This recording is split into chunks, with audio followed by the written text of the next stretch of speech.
Hi students, today we start lecture 47 in our aerospace engineering course, and today I am going to discuss two more aspects about turning flight. These are the pull up and pull down maneuvers. So these are often done by aircraft such as fighters, and so they are often very important in this kind of aircraft design.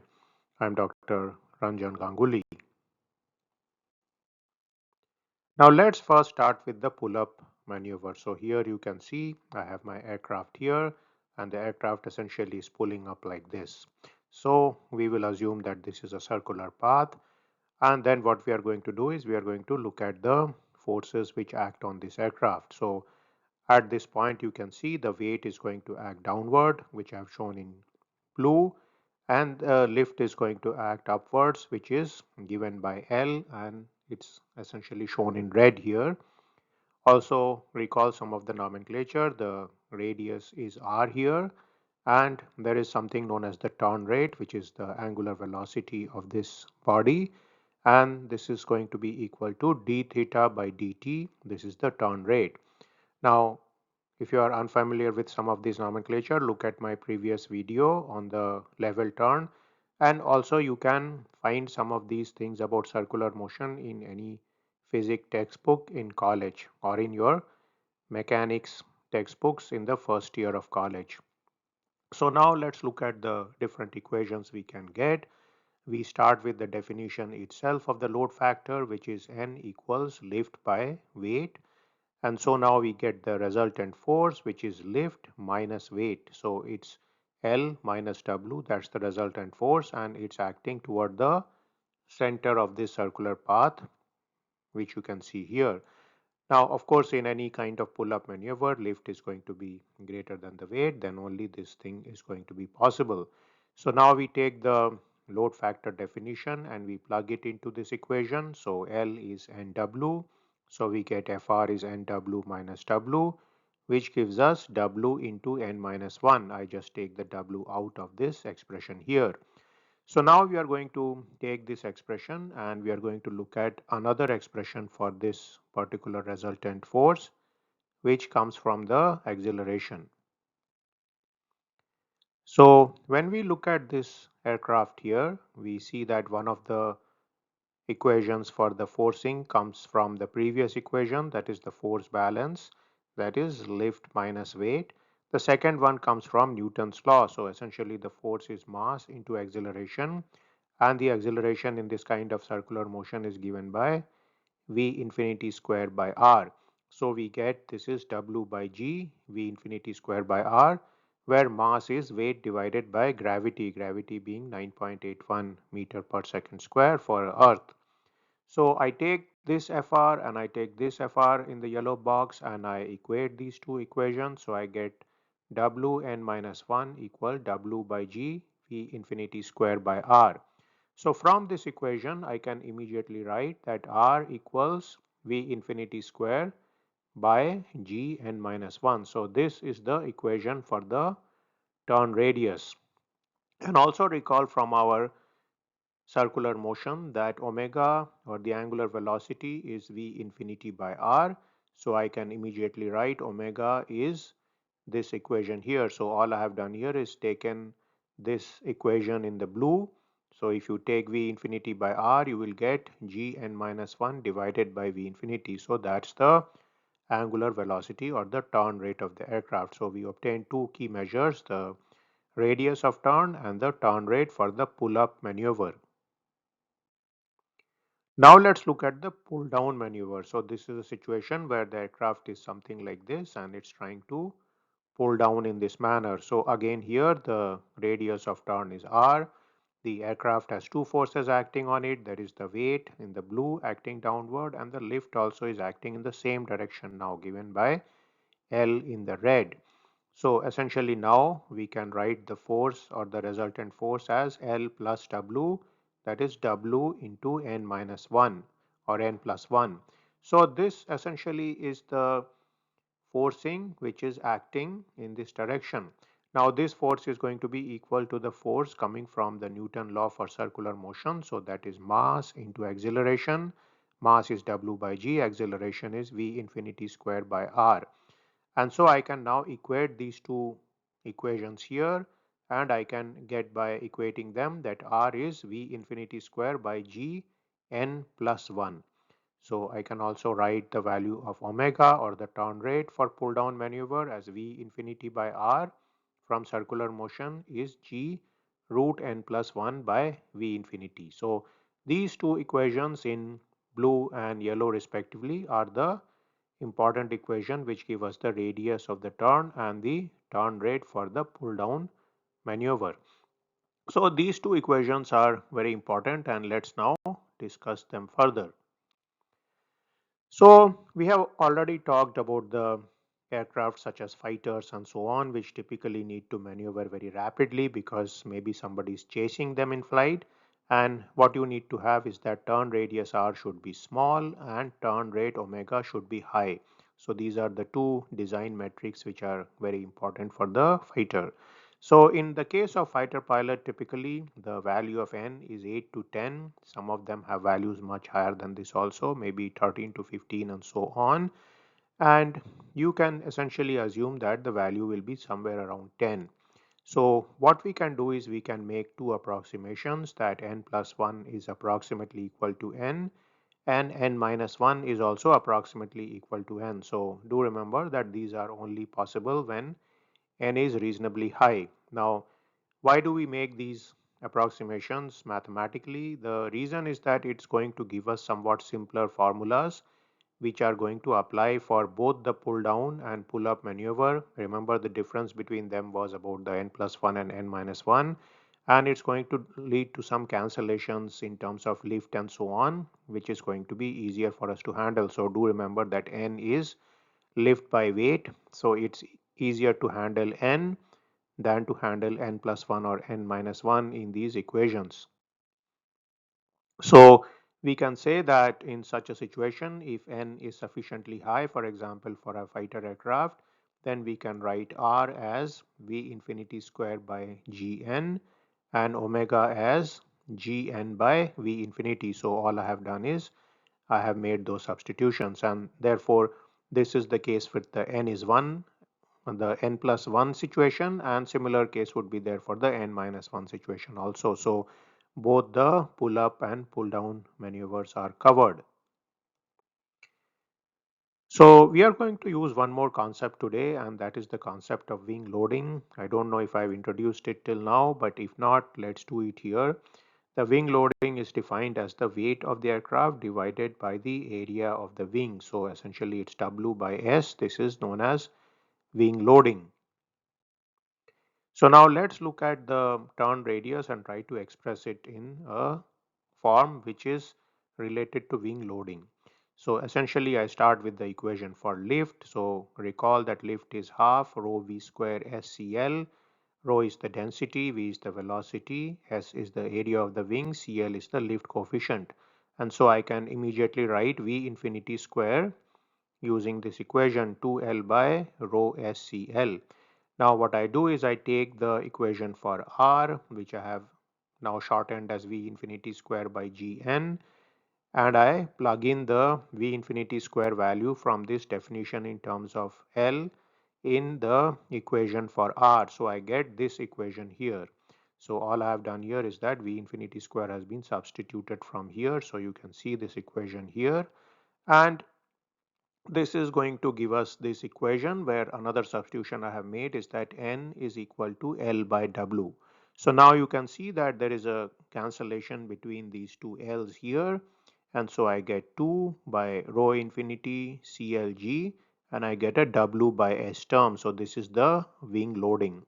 So I am able to express the turn radius in terms of wing loading, density of air, CL, and acceleration due to gravity.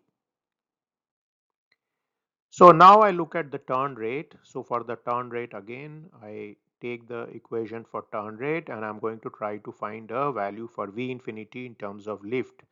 So I again start with the lift equation and I write V infinity squared like this. And so what I'm going to do, I'm going to substitute V infinity here. So that's going to be the square root of this 2L by rho SCL. So that's what is substituted here. So I have got omega equals Gn by root of 2L by rho infinity SCL. This is nothing but V infinity from this equation. And then I can write it in this form because I have written L as N into W. So that's given me this equation here.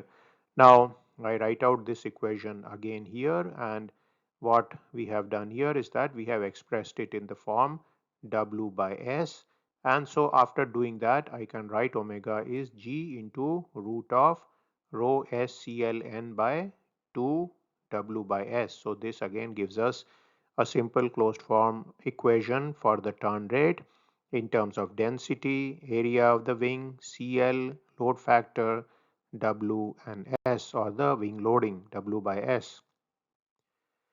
So let's take a look at these two equations very carefully and try to think about it. So do remember that the goal here is to have minimum R and maximum omega.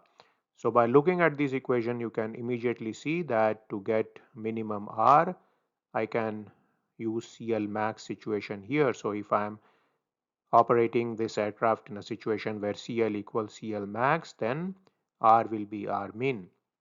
Same thing will apply for omega also, that this is going to be max in the condition that CL is CL max. So again that I have put in here, and there's one more condition that N should be at the N max value. So again whatever value of N max is there, that's going to give us the omega max condition. So looking further at this equation, let us try to extract something. One of the things to keep in mind is that wing loading is also important in both these cases, but wing loading is generally a function of payload, range, maximum velocity, and so on. And what we can do for our maneuver type of thinking is that we can maximize omega, the angular velocity, and minimize R. We need high CL max. You can see that in both these equations that high CL max is going to benefit you. High N is going to benefit you from the omega max equation because N is in the numerator term. And also interestingly, both these equations depend on rho infinity. So again we would like to have high rho infinity, so here you will see high rho infinity will help, and here high rho infinity will also help. So what this means is that you need to fly closer to the sea level or at a lower altitude, because that's going to keep your rho infinity high. And if you are flying at a very high location, then actually your rho infinity will fall. So some of these conditions may not be so good. So that's something to remember when pilots are flying. They need to choose their height accordingly where they are going to engage in various acrobatic maneuvers. Now, one of the problems, of course, is that we cannot increase n arbitrarily. There are various limitations for n. We already saw that there are structural limitations, there are human limitations. Humans cannot take too much value of n in terms of g, and these are going to be very important. So let's now look at the load factor equation. Recall that N is L by W. So if I expand L out, I get this here, and this is divided by W. Now, if we are at low speed, then if you write this as N max, you can put CL max here. And you clearly see then that this equation tells you that you would be flying at CL max. And so you would essentially be flying in a close to stall situation, because the moment you exceed CL max, of course, you know that CL falls from that point on. So the alpha value should be giving you CL max here from the CL versus alpha curve. If you are not familiar with some of those concepts, take a look at some of my previous lectures. And at higher speeds, Nmax is typically going to be limited by structural design, because what's going to happen, the loads are going to be so much that the structure is going to break. So various failure theories are going to get activated for the structure, such as the Tresca failure criteria, the von Mises failure criteria, and so on. And so you do not want to fly in that region also where you have too much load factor. So let us summarize today's lecture. We saw that again, if you want to have good maneuver flight in terms of the pull up and pull down maneuvers, then you need to minimize R, the turn radius, and maximize omega, the turn rate or the angular velocity at which the aircraft is performing these maneuvers. There are also bounds which are present on n, so it is not a number you can vary in an arbitrary manner. These bounds come from the structural constraints because the structure can fail. They are also dependent on velocity. The velocity cannot be too high or too low. The stall presents a problem because if you are flying at CL max, then after that you reach the stall situation. So that is certainly not beneficial to you. And also there is the aspect of human beings themselves who are prone to problems beyond a certain level of G and load factor. So again, that is something which can be somewhat ameliorated by using unmanned air vehicles. But even there, the structure problem has to be kept in mind. So just to recapitulate, these are the two main equations. You can keep looking at these equations to get more out of the physics of the problem. You can interestingly see that if you were in certain planets with different G's, then you would have a different level of performance. So again, that is something to keep in mind if you are ever doing any design for interplanetary or different planet based aircraft systems. So maybe you may have to do that sometime in the future. So I will end this lecture now. So now we have covered turning flight. We have covered the level turn in the previous chapter, and today's chapter we have covered the pull up and pull down maneuvers, which are important for fighter aircraft. And in the next lecture, I'm going to talk about the VN diagram. The VN diagram is very important because it essentially plots the N value, that is the factor L by W, the load factor versus the velocity. And there are only certain combinations of these two variables, that is N and V, in which the aircraft can fly. So this envelope is known as the VN diagram, and it's very important for aerospace design because it tells you that certain things are restricted. Your velocity and load factor are both restricted because of structural damage which is possible and also stall which is possible. So as far as the aerodynamics is concerned, it comes through the stall process and the CL max being the limit of CL. And as far as the structural aspects are concerned, it comes through the N value. So essentially, you do not want a value more than a certain level of lift by weight. And also do recall that if you keep flying faster and faster, what happens is that the half rho v squared terms in lift become very large. And so again, that is something which is going to impact the loads which are going to act on the aircraft. So all these become constraints, and in any aircraft design problem, the structural and aerodynamics aspects are very closely related. You cannot ignore one with the second. So in this course, of course, we are going to focus mostly on the aerodynamics aspects of the subject. Later, if I get time, I'll make a complete lecture series on the aircraft structure side of the equation. So I'll end this video now, and I will see you in a video sometime soon. See you then.